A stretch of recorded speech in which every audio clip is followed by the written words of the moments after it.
असं विनंती करायचं सत्कार होत आहे। पुणे श्लोक छत्रपती श्री शिवाजी महाराज की जय। धर्मवीर यांचाही सत्कार आपले हे करून घेतील आणि राव असे विनंती करतो।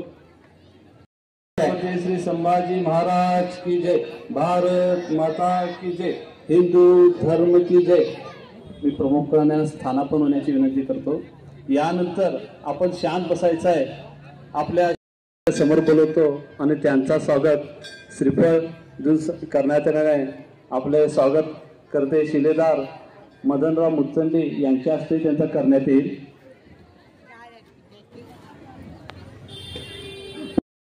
धर्मवीर छत्रपती श्री संभाजी महाराज की जय।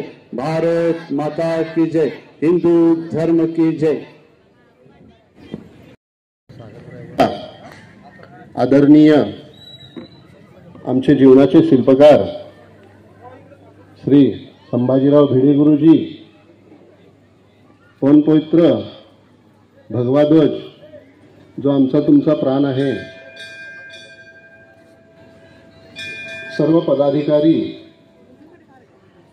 मान्यवर, इथे जमलेले सर्व शिष्य, तसंच त्यांचे पालक यांना वंदन करून एक 4 शब्द तुमच्या समोर मांडण्याची मला मिळालेली आहे। गड्यानो, गेली 10 दिवस झाले आपण शस्त्र प्रशिक्षणासाठी एकत्र येत आहोत। तसेच शस्त्र शिकवत असताना इथल्या शिक्षकांनी आपल्या सर्वांना गुरुजी, गुरु म्हणजे काय, माता पिता म्हणजे काय, देव देश धर्म म्हणजे काय, भक्ती म्हणजे काय, देशभक्ती म्हणजे काय, यांचे थोडक्यात ज्ञान रोज तुम्हाला दिलेलं आहे। गड्यानो, शिवछत्रपतींना जिजामातांनी लहानपणापासून शस्त्र शिक्षण दिलेलं आहे। काही दिवसाच्या आधी एक प्रसंग पाहिला। एक मांजर, त्याने 4 पिल्लं घातली होती। तर घरामध्ये धावपळीच्या वेळी मांजराची पिल्लं बाहेर येऊ शकत नव्हती आणि तिची आई सुद्धा बाहेर येऊ शकत नव्हती। तर त्यावेळेला ती मांजरी नव्हती, ती आई होती, त्या पिल्लांना दिवसा झोपत होती आणि रात्री शिकार करायचं प्रशिक्षण देत होती। आणि हे डोळ्यांनी बघितलेलं आहे। त्यांच्याकडे शस्त्र एक माहिती आहे ना, वाघ नसतं, जशी वाघाची नखं असतात तसं त्या मांजरीने शस्त्र होते आणि ती शस्त्र चालवून ती आपल्या पोटाची खळगी बनवण्याचं शिक्षण त्या आपल्या लहान पिल्लांना देत होते आणि मी बघितलेलं। तसं या शिबिरामधनं गेली 10 दिवस सर्वजण देव देश धर्म याच्या रक्षणासाठी शस्त्र शिक्षण घेत आहोत। प्रशिक्षण घेतलं होतं शिबिरामध्ये, शस्त्र शिक्षण प्रशिक्षण घेतलं होतं। तर त्यांची मुलगी इतकी धैर्यवान झाली की पहिल्या झुरळाला सुद्धा घाबरत होती आणि त्याच्यानंतर मग साप आला तरी काठी घेऊन पळून मारण्याची हिंमत तिच्यामध्ये आली होती।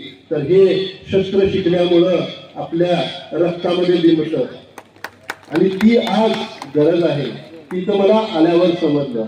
तसंच आम्हीही तुमच्या इतकेच असताना जेव्हा पहिल्या मोहिमेमध्ये गेलो आणि त्या मोहिमेमधलं जे शिक्षण मिळालं ते शिक्षण कुठल्याच विद्यापीठामध्ये मिळत नाही, जे तुम्हाला आज इथं मिळालेलं आहे। गुरुकुलमध्ये शिकवलेलं जात आहे, पण आता ही आपली शिक्षण पद्धती आहे, इंग्रजी शिक्षण पद्धती आमच्या संस्कृतीचा नाश करण्यासाठी आहे। आईला मम्मी आणि वडिलांना पापा डॅडी म्हणण्याची शिक्षण पद्धती आहे। डॅडी म्हणजे काय,